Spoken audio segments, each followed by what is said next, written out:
족소음 신경이다.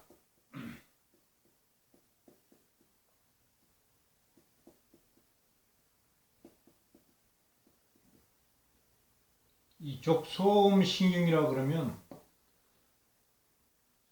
미주신경계, 미주신경계. 이 고전 침각술에서 이 미주라는 것은 의미가 좀 다릅니다. 우리가 이제 이 현대 과학에서 미주신경이라 그러면 이 뇌관에서 시작하여 이 밑으로 내려가는 그 신경을 얘기하는데 이 고전 침각술은 이 미주라는 얘기를 그 신경의 이쪽 저쪽을 연결시켜 준다. 그러니까 의식과 무의식을 연결시켜 준다는 의미로 해석을 합니다.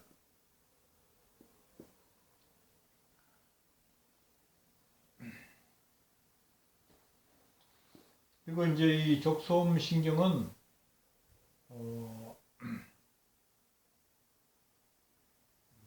소음계, 소음이니까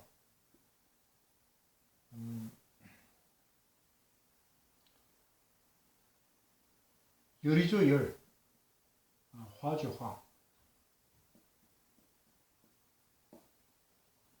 이 화를 다스린다. 즉, 이 물로 수로 이 화를 다스린다는 의미가 있다.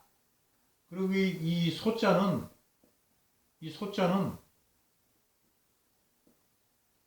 이쪽 저쪽 균형을 맞춘다. 균형을 맞춘다는 의미가 있다. 그래서 이 족소음 신경은 의식과 무의식, 우리가 뭐 정신 이상이라든가 그 심장의 컨트롤이 잘 안 된다.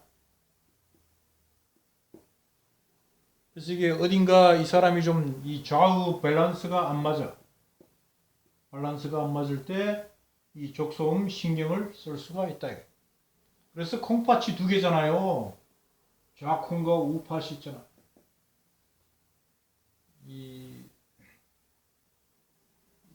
하나는 이 신장이고 하나는 명문이라고 그런다. 명문.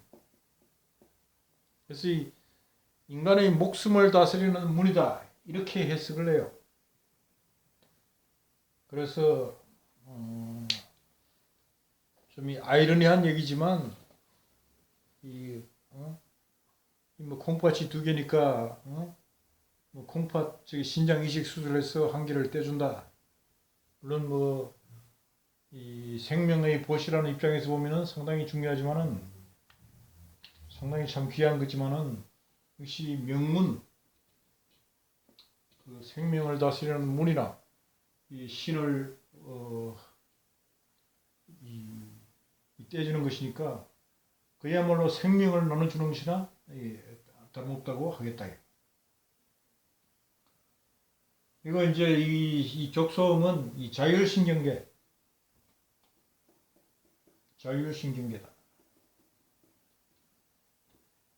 그러니까 이제 나의 의지와 상관없이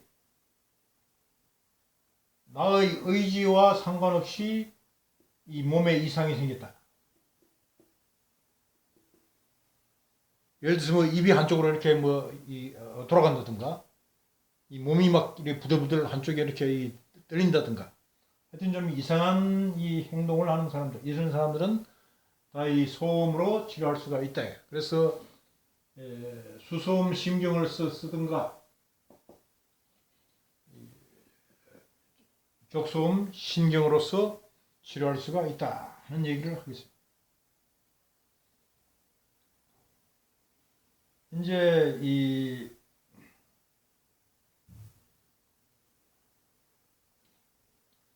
이 신이라 그럴 때 이 신은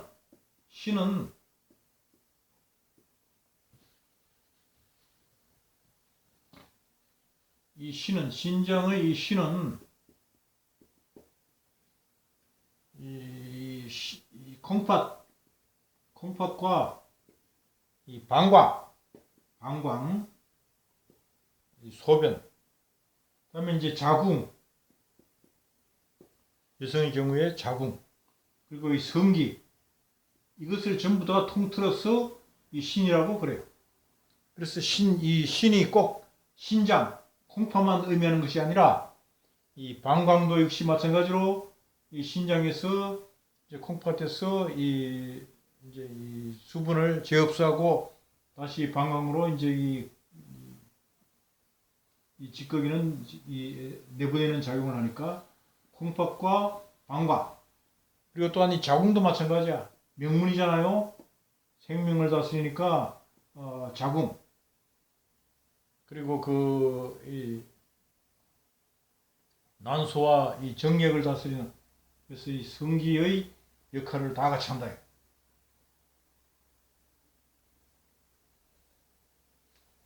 현재 이 신과 이 신장은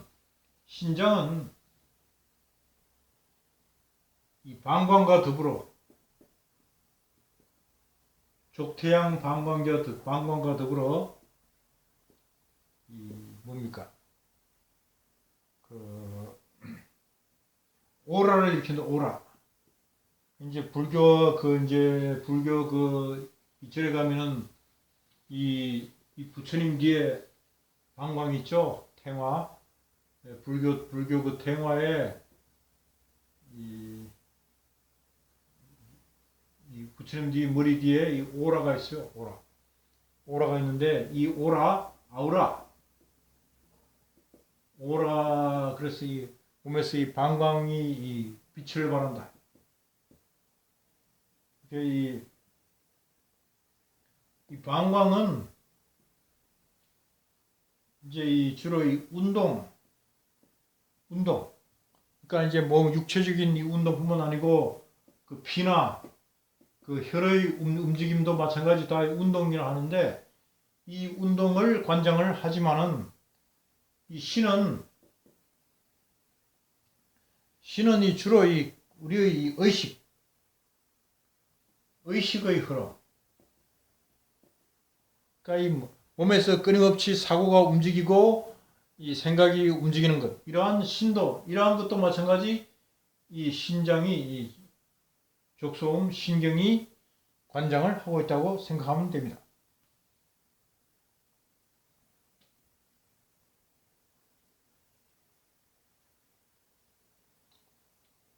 그 이제 이 방광과 이 신장의 차이에서, 이 방광과 신장에서 신은 음이요, 방광은 양이잖아요. 그 음과 이 음혈과 음경맥과 양경맥의 치유할 때는 차이가 어떤 차이가 있냐면은, 양경맥은 가능하면 이렇게 뻗치고 줘요. 다리를 이렇게 뻗치고 팔도 뻗치고 이 치유를 하는데, 다시 양경은 이 다리를 굽히고, 팔이나 다리를 굽히고 치유를 하는데, 음경은 뻗치고 한다. 이렇게 쭉 뻗치고 치유를 합니다. 이런 차이점이 있다.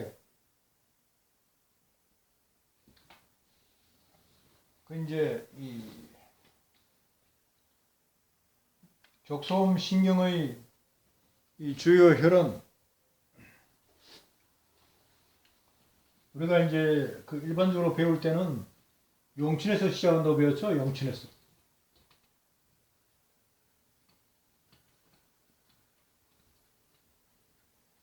족소음 신경은 이제 이 발에서 이 이지 발을 이렇게 발가락 이렇게 굽혔을 때 이렇게 이제 이 움푹 들어가죠. 이 자리가 용천입니다. 그래서 발가락이 이제 이렇게 있으면 엄지발가락, 둘째, 셋째, 넷째, 다섯째 발가락이 있으면, 이제 이 둘째 발가락 사이에서 이렇게 갈라져요. 둘째 발가락에서 이렇게 사람 인자변으로 이렇게 갈라진다. 이 자리가 용천이다. 이 자리가 용천이다. 근데 좀 이상하지 않습니까? 모든 경락의 기시열은 전부 이 손가락이나 이 손가락 끝의 조각근이나 이 발가락 끝의 이 조각근에서 시작했는데, 족소음 신경의 용천만은 이 발바닥, 그러니까 인자로 갈라지는 곳, 이곳에서 시작한다는 것이 좀 이상하지 않느냐 이게. 그래서 이 스승님은 이런 말씀을 하셨어요. 족소음 신경은 용천이라고 하는데, 실제로는 이 중지의 조각근 안쪽, 이쪽이 기시열이다 하고 말씀을 했습니다. 이쪽이 기시열이다. 말하자면 이 세 번째 발가락, 이 세 번째 발가락 안쪽 조각근, 이쪽이 기시열이다. 그래서 발가락을 이렇게 그리면 두 번째, 세 번째, 네 번째, 다섯째 발가락이면 조각근 있잖아요. 세 번째 발가락 이 조각근 안쪽, 이쪽이 이 족소음 신경의 기시열이라고 말씀을 했어요. 이거는 이 동양, 즉 중국이나 일본이나 우리 과거 우리 선조들도 마찬가지, 이 가운데 발가락이 족소음 신경의 기시열이라고는 아무도 얘기하지 않았다. 다만 이제 우리 고전친구학술의 스승님만 이쪽이 기시열이라고 말씀을 했고, 저도 이 세 번째 발가락의 안쪽이 기시열의 족소음 신경의 기시열이다. 그래서 이 용천열을 함부로 안 써요. 용천열은 진짜 이 그 생명을 좌지우지할 때, 생명의 아주 그 생명이 경각이 달았을 때 한 번 쓰는 혈이야, 한 번 쓰는 혈. 함부로 용천을 안 써요. 그래서 이 대부분의 이 정신병이라든가 이 신장과 관계되어 있는 어떤 그 일에는 이 용화혈, 이 혈을 이제 이 스승님은 이걸 용화혈이라고 그랬어요. 용화혈. 용화혈이라고 해요. 용화혈.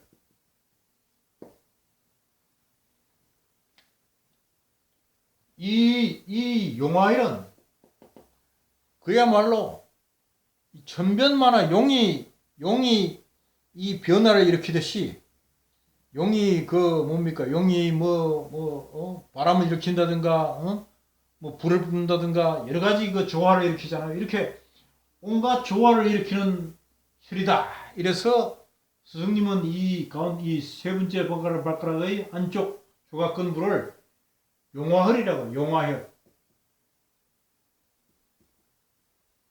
용화혈이라고 말씀을 했다. 그 실제적으로 정신적으로나 여러 가지로 어려운 환경에 처하신 분들은 이 용화혈을 잘 사용하시기를 바랍니다.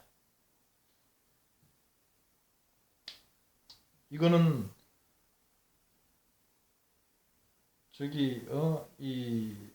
한의에 대해서는 이런 거 가르치지도 않고, 또한 알지도 못하고, 이거는 이제 과거에 과거에 우리 이제 스승님이 그 삼매에 들어서 이제 석가세존을 칭견하시고 세존이 가르쳐 주신 혈이라고 말씀을 했다. 그래서 이제 그거를 제가 이제 여러분에게 이제 말씀을 드립니다. 그래서 제가 몇 가지 그 중요한 사실을 말씀을 드렸는데, 이러한 이 용화혈 같은 것은 그 귀하게 이 후세에 전해져야 하기 때문에 제가 이거를 말씀을 드리는 것입니다. 그 다음에 이제 이 용천 연곡, 용천에서 이제 연곡으로 연결이 되는데, 또 그런 건 또 이제 다음 시간에 또 이제 말씀드리고, 전번에 제가 그 강의 끝에 이제 강의가 뒷부분이 좀 잘렸어요. 그래서 그 부분을 제가 마저 말씀을 드리면, 이 무극과 태극이 있잖아요. 무극과 태극.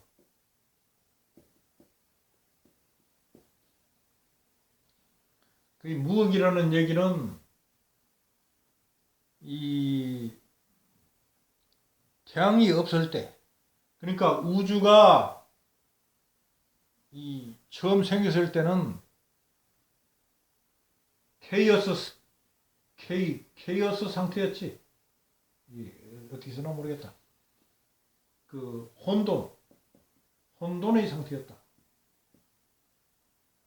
아직까지 음과 양이 구분되지 않은 상태.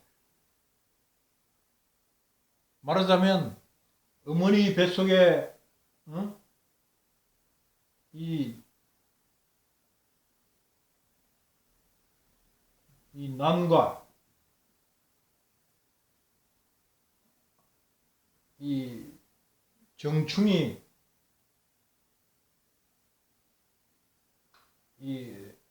들어와서 아직 만나지 않은 상태. 이 당시, 그리고 나아가서 아직까지 음양이 서로 간에 이 탄생되기 이전의 상태, 이 상태가 무극이다. 근데 이것이 이제 그 둘이 이제 만남으로 해서, 음과 양이 만남으로 해서 즉 이 금의 풍이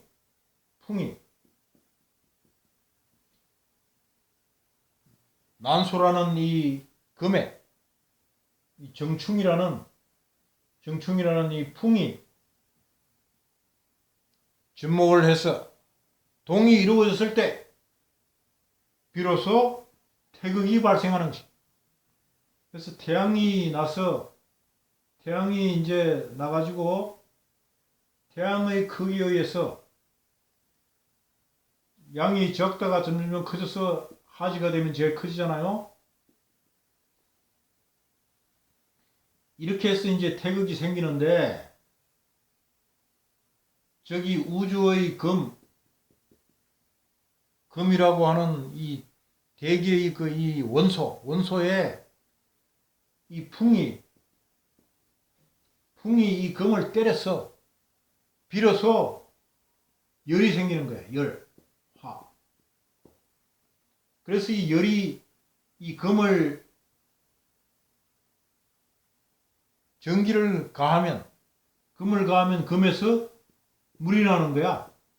그래서 이 불과 화와 수가 삼각관계로 밀어대서 결국은 이 가운데 있는 대기가 금이 단단하게 굳어져 가지고 물질이 형성이 되더라. 그래서 이렇게 이제 이 물질이 형성된 이것을 이제 우리가 이 공을 피하라고 그랬잖아요. 제가 이 공망을 피하라고 그랬잖아요. 공망을 피해야 되니, 공망을 피하여서 공망이 아닌 것을 내가 활용을 하면 되는 거예요. 그래서 나에게 있는 이 태극에서 내가 살고 있는 이 태극이, 이거를 이제 이 팔등분을 했을 때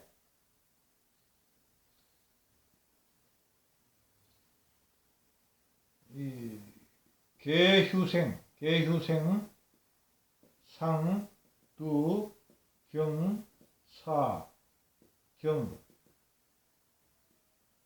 개가 되었을 때 이 공망을 피하고 공망이 아닌 부분을 선택하면 되는데 그거를 어떻게 선택하느냐.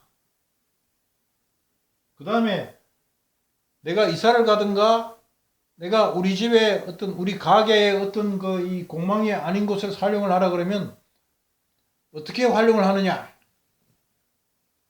이제 그것이 좋은 점이 이제 그 내가 우리 집에 우리 가게에 나침판을 놓고 이 팔등문을 하는 거야. 팔등문을 했을 때 이게 이제 북쪽이 되겠죠. 이쪽이 이제 이 남쪽이 되고 이쪽이 북쪽이 되고 동쪽이 되고 서쪽이 된다. 이랬을 때 내가 이 공망자리 그리고 여기를 이제 구분한다고 그랬잖아요. 3등분으로 각각 3등분으로 구분했을 때 이 공망이 아닌 부분을 선택하면 된다. 그리고 이제 우리 각각의 사람들도 우리 각각의 우리 사람에게도 마찬가지 전부 다 이 태극이 있어요. 태극이 사람에게도 나에게도 마찬가지로 이 휴생상두 경사경 경계 팔문이 다 존재를 하고 있다. 그래서 내가 갖고 있는 근본 기란 문이 내가 생문이냐, 내가 휴문이냐, 내가 경문이냐 이러한 본연의 이 문이 있어요. 그 문을 찾아야 돼. 먼저 내 자신의 팔문 중에 어디에 위치해 있는가를 먼저 찾고 그러면 내가 이 처해 있는 나의 본성이 생문이다. 그러면 생문이 어디에 위치해야 되느냐? 그 내가 생문이 위치해 있는 위치, 생문이 여기에 위치해서 이쪽에 가고, 이게 이제 그 시공에 따라서 이것이 이제 이 기문, 팔문이 움직인다고 했잖아요. 이것이 움직이면 내 생문이 어디에 떨어지느냐? 이것을 찾아야 되는 거야. 이것을 찾으려고 그러면 그야말로 이제 한참 시간이 걸리죠. 그래서 일단 이 공망을 피하는 방법에 대해서는 또 추후에 또 설명해 드리기로 하고 일단 이 혈자리에 대해서 설명을 먼저 하는 바입니다. 그래서 앞으로는 각 12경락의 그 한경락 해설이 끝날 때마다 이 기문에 대해서 말씀을 드릴 것입니다. 그러니까 이제 이게 좀 이야기가 어려워서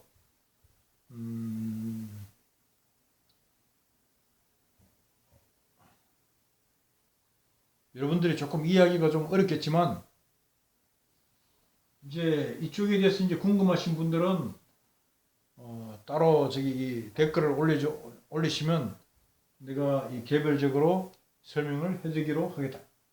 왜냐하면 이게 시간이 너무 오래 걸려요. 그래서 그런 식으로 해나가고 일단은 이 12경락의 이 혈에 대해서 설명을 먼저 드린다. 그래서 오늘은 이 족소음 신경의 이 용천혈에 대해서 말씀을 드렸고 지금까지 우리가 알고 있던 족소음 신경의 기혈이 용천이라고 알고 있었는데 실제로는 이 가운데 발가락의 족소음 안쪽 이쪽이 용화혈이다.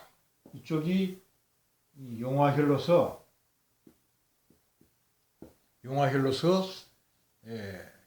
유용하게 사용할 수 있다는 것을 말씀을 드리면 다음 시간에 또 만나 뵙겠습니다.